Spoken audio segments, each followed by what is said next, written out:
Suriye Baas Partisi'nin tarihini anlayabilmek için öncelikle Baasçılık ideolojisini anlamamız gerekir.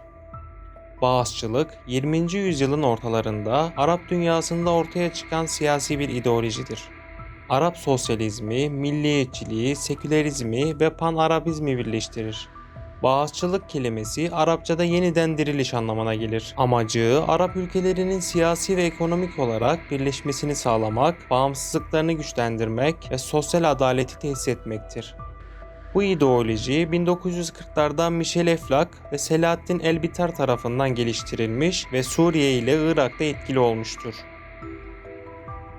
Suriye Baas Partisi ise 7 Nisan 1947 yılında Hristiyan olan Michel Eflak, Sünni olan Selahattin Elbitar ve Nusayri olan Zeki el-Arsuzi tarafından kuruldu. Kongreye göre parti, milliyetçi, halkçı, sosyalist ve devrimciydi. Aynı zamanda Arap ulusunun ana vatanı içinde birliğine ve özgürlüğüne inanıyordu. Arap Baas Partisi 1952 yılında Ekrem el-Havrani liderliğindeki Arap Sosyalist Hareketi ile birleşerek Arap Sosyalist Baas Partisi'ni kurdu. Yeni kurulan parti ilk seçimlerde büyük bir başarı elde etmişti.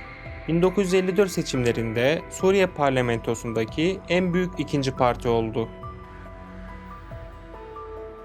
O dönemde Mısır lideri Nasır, 1956 Süveyş krizinin ardından tüm Arap dünyasında popüler bir kahraman figürüydü. Dolayısıyla Suriye'de Mısır ile birleşme yönünde önemli bir halk desteği vardı. Arap Sosyalist Baas Partisi böyle bir birliği zaten 1955 yılından bu yana destekliyordu. Yıllar 1958 yıllarını gösterdiğinde Suriye ve Mısır birleşerek Birleşik Arap Cumhuriyeti'ni kurdular. Bu birliktelik 1961 yılında Suriye askeri darbesi sonucu parçalandı. Birleşik Arap Cumhuriyeti ise 1971'e kadar yaşamaya devam edecekti.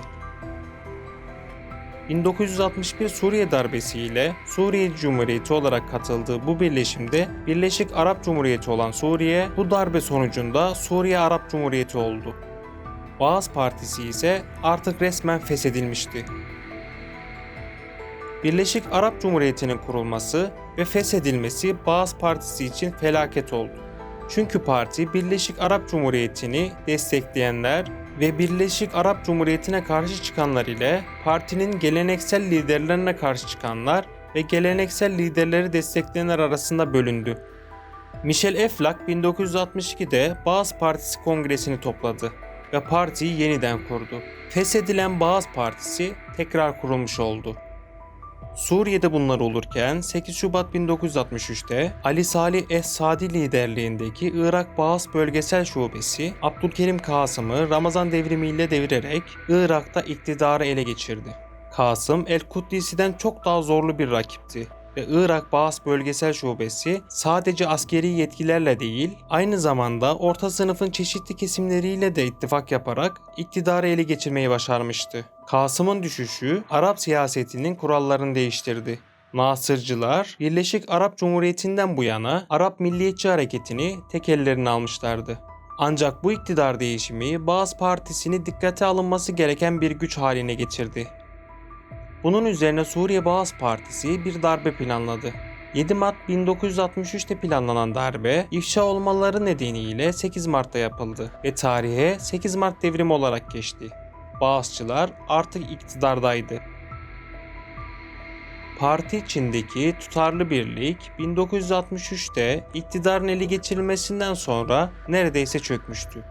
Michel Eflak, Selahattin Elbitar ve takipçileri Mısır ile gevşek bir siyasi birlik kurmak, ılımlı bir sosyalizm biçimi uygulamak, tek bir sosyalizm biçimine sahip olmak istiyorlardı. Yani klasik Baasçılığı uygulamak istediler. Bu sistem bireyin haklarına saygı duyan, ifade ve düşünce özgürlüğüne saygı gösteren bir parti devleti olacaktı.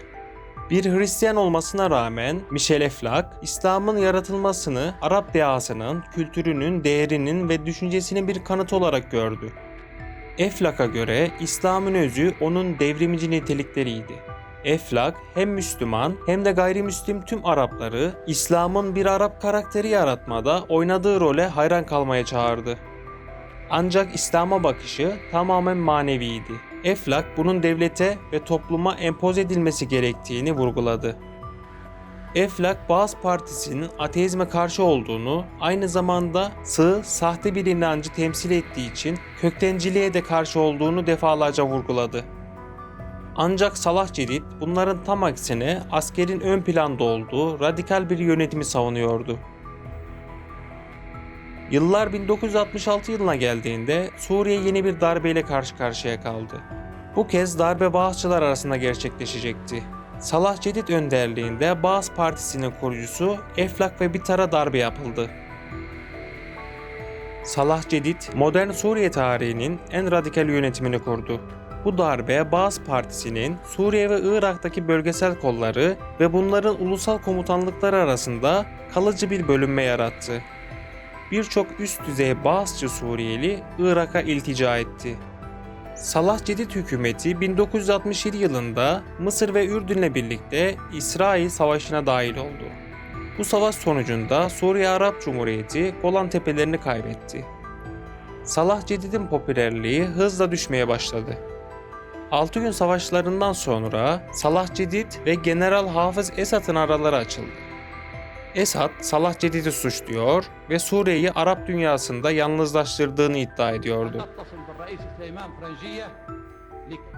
Yıllar 1970'i gösterdiğinde Suriye'de Düzeltici Hareket adında Hafız Esad önderliğinde bir darbe yapıldı. Bu darbe sonucunda Salah Cedid hükümeti düştü. Yerine Esad hükümeti geçti. Bu darbe Baasçılar içindeki son darbe olacaktı. 1970'ten 2000 yılına dek tek başına ülkeyi yönetecekti. Esad, Arap dünyasında Suriye'nin kenara itildiğini düşünüyordu. Bunun üzerine Arap milliyetçiliğini ön plana çıkaran faaliyetlerde bulundu. Bunun üzerine İsrail ve Amerika'ya karşı sert tavırlar sergilemeye başladı. 1973 yılında Mısır'ın önderliğindeki İsrail'e yapılan Yom Kippur Savaşı'na dahil oldu. 1976'da birçok Arap ülkesinin muhalefetine karşın Lübnan'daki iç savaşa son vermek için askeri müdahalede bulundu. 6 yıl boyunca Lübnan'ın büyük bir bölümünü işgali altında tutan Suriye birlikleri, İsrail'in 1982'de Lübnan'a girmesi üzerine kuzey ve kuzeydoğundaki eski mevzilerine çekildi. Esad ülkesinin batısında bunlar yaşanırken doğusunda da sorunlar bulunmaktaydı. 1980 yılında Saddam ile İran arasında yıllarca sürecek bir savaş başladı. Suriye'den geçen Irak boru hattının Saddam tarafından kapatılması üzerine Esad, İran-Irak savaşında İran'ı destekledi. Dış politikada pragmatik kararların alınması Suriye halkının tepkisini çekmekteydi. 1975'te başlayan Lübnan İç Savaşı'nda Esad'ın Filistin Kurtuluş Örgütü'ne karşı Marunilerin yanında çatışmaya dahil olması, Irak-İran Savaşı'nda İran'ın desteklenmesi gibi kararlara Sünni kesim başta olmak üzere pek çok Suriyeli tarafından karşı çıkılmıştı. Ülke nüfusunun yaklaşık %70'ini oluşturan Sünni Suriyeliler rejim için her zaman potansiyel bir iç savaşın aktörü olarak görülmekteydi. Parti tüzüğünde İslami organizasyonlar yasal kabul edilmiyordu. Sünnilerin egemen olduğu bir toplumda Nusayr olan birinin ülkeyi yönetmek için devlet başkanı olması Sünniler tarafından kabul edilmesi imkansız bir durumdu. Bu şartlar Sünni İslamcı örgütlerin ortaya çıkmasına neden oldu. 1976'dan 1972'ye kadar Sünni İslamcılar Suriye'deki Baas Partisi kontrolündeki hükümete savaş açtı. 1979 yılında İhvan, ülke içinde birçok şehirde askeri yetkililere ve hükümet yetkililerine yönelik gerilla faaliyetlerine girişti. Sonuçta ortaya çıkan hükümet baskısı, işkence, toplu tutuklamalar ve özellikle önde gelen cami vaizlerini öldürülmesini içeriyordu. Temmuz 1980'de çıkarılan bir kanun sayesinde Müslüman kardeşlere üyelik ölüm cezası gerektiren bir suç haline getirildi. 1980'lerin ilk yıllarında Müslüman kardeşler ve diğer çeşitli İslamcı gruplar hükümete ve yetkililerine karşı vurkaç ve bombalı saldırılar düzenlediler. 26 Haziran 1980'de resmi bir resepsiyon sırasında devlet başkanı Esad'a yönelik neredeyse başarıya ulaşan suikast girişimi yapıldı. Sadece hafif yaralarla kurtulan Esad'ın intikamı hızlı ve acımasız oldu. Sadece birkaç saat sonra yaklaşık 1000 kadar tutuklu İslamcıyı Tatmor hapishanesindeki hücrelerinde öldürttü. 1982 yılında Hafız Esad, Hama Yerel Komutanı Ebu Bekir'i kuşatmak için takviye kuvvetler gönderdi ve Ebu Bekir Hama'da genel bir ayaklanma emri verdi. Camilerde ezan okunurken hoparlörlerden Baas'a karşı cihat çağrısı yapıldı. Cihatçılar polis karakollarını bastı ve cephanelikleri yağmaladı. Hama'yı kurtarılmış şehir olarak ilan ettiler. Esad orduyu harekete geçirdi. Kardeşi Rıfat'ın özel kuvvetlerini, seçkin ordu birliklerini şehre gönderdi. Hama 3 hafta boyunca 12 bin asker tarafından kuşatıldı. Rıfat'ın güçleri şehri top atışlarıyla bombaladı ve ardından hayatta kalan Müslüman kardeşleri üyelerini ve destekçilerini bulmak için enkazları taradı. İsyancıların hala şehrin altındaki tünellerde saklandığından şüphelenerek bu tünellerin içine dizel yakıtı pompalattı ve kaçan militanları bombalamak için girişlerine tank yerleştirdi. Rıfat'ın Esad'a sadık Alevi askeri birlikleri şehre girdi ve ayrım gözetmeksizin binlerce Sünni sivili katletti. Bazı paramiliterler haftalarca yağmaya devam etti ve çok sayıda aile toplanıp vuruldu. Kadın çocuk ayrım gözetmeden binlerce sivili katlettiler. 30 bin ile 40 bin kişinin öldürüldüğü iddia ediliyor. Savaşın devamında bölgedeki 13 yaş ile 70 yaş arasında tüm erkekler tutuklanmış ve birçoğundan haber alınamamıştır. Hafız Esad isyanları katliamla kanlı ve acımasız bir şekilde bastırdı. Esad 90'lı yıllarda Sovyet Sosyalist Cumhuriyeti'nin dağılmasıyla birlikte Batı yönlü politika izlemeye başladı. 1991 Amerika-Irak Savaşı'nda Amerika'yı destekledi. 1990'ların sonunda Türkiye'ye karşı PKK'yı destekledi. Hafız Esad pragmatist bir başkandı. Koltuğu için her şeyi yapabilecek sınırları olmayan bir liderdi. 10 Haziran 2000 yılında öldü. Yerine oğlu Beşar Esad geçti. Beşar Esad başa geçmek için yetiştirilmemişti aslında. Onun yerine abisi Basil Esad geçecekti. Ancak abisi 1994 yılında bir trafik kazası neticesinde öldü. Bu nedenle Beşar Esad devletin başına geçti. Göreve gelmesinin hemen ardından yazarlar, entelektüeller, muhalifler, kültür aktivistleri ve diğerleri tarafından yürütülen ve Şam Baharı olarak bilinen Reform Hareketi, Mezze hapishanesine kapatılmasına ve Müslüman kardeşlere bağlı yüzlerce siyasi mahkumun serbest bırakılmasını sağlayan geniş çaplı bir af ilan edilmesine yol açan temkinli bir ilerleme kaydetti. Ancak bu bahar uzun sürmedi. Yıl içinde güvenlik güçlerinin baskıları tekrar başladı.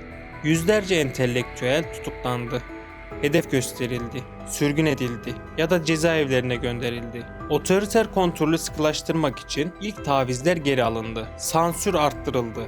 Rejimin sosyal piyasa ekonomisi politikası sadece Esad'a sadık olan aktörlerin yararlanması nedeniyle yolsuzluğun sembolü haline gelmişti. Beşar Esad'ın Suriye'si totaliter bir diktatörlük devleti olmuştu. Yıllar 2011'i gösterdiğinde Arap dünyasında başlayan Arap Baharı isyanları Suriye'ye sıçradı. Suriye halkı Suriye'de gösteriler düzenlemeye başladı. Esad bu gösterilere sert ve silahlı müdahaleler gerçekleştirdi. Silahsız olarak gösteri düzenleyen Dera'daki göstericilere ateş açtı ve 4 kişiyi öldürdü. Olaylar gün geçtikçe büyüdü ve yıllarca sürecek bir iç savaşa dönüştü.